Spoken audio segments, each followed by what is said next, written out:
Welcome back, and very many thanks to all of you who sent such kind words when I was feeling unwell with the flu. My wife also developed flu. She had to go into hospital for a week or so with a bad case of pneumonia, but I'm delighted to let you know that we're both on the mend now, and looking forward to getting back to routine.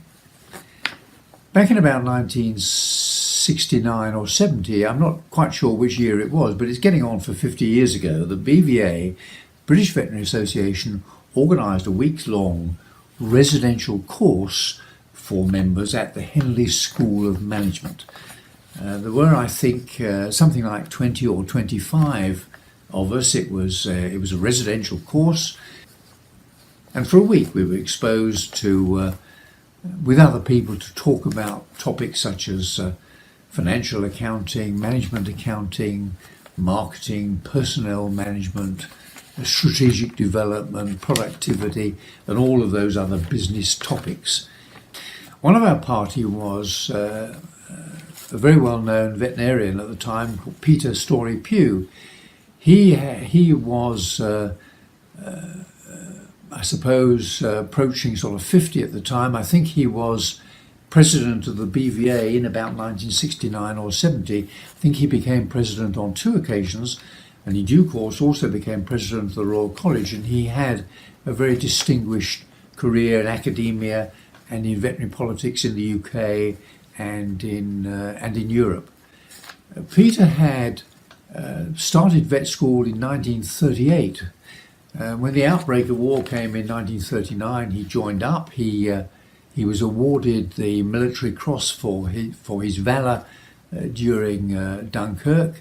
He subsequently went back to France, was captured by the Germans, and spent much of the war as a prisoner of war at the famous Colditz Castle.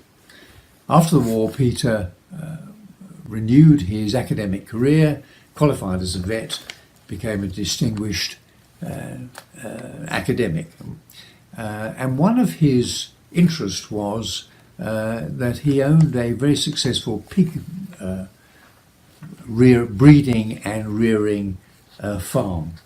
And Peter explained to us one day during the course the concept of management by exception.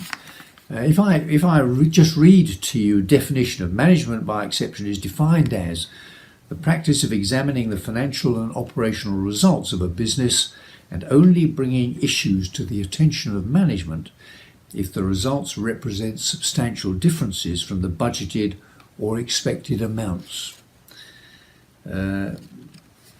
Peter knew his pig farm business inside out and backwards. He employed a full-time farm manager, and together they put together a program, a budget if you like, so they both knew what was expected, the outcome of business expectations for the farm on a daily, weekly, monthly, quarterly and annual process. And Peter explained that the only time he spent on the farm during the working week was for 1 hour on a Monday morning when he would meet up with his manager. All the numbers for the previous week were given to him on Sunday evening, so that by Monday morning Peter knew what all the outcome numbers were and how they compared with budget. The only numbers he discussed with his manager were those with a significant adverse variance to the plan. He simply asked what had gone wrong and what the manager was going to do about it to get back on track. Quite short and simple. Seems to me there's a lesson here for veterinary practice owners who want to be spending much of their time not on the business side of practice, perhaps on the clinical side of practice, but how they can build an arrangement with a practice manager or a group of individuals within the practice who manage the practice on his or her behalf, and together they practiced what Peter would describe, and still is described now as management by exception. There's a lesson here for those of you who own a veterinary practice. See See you next time.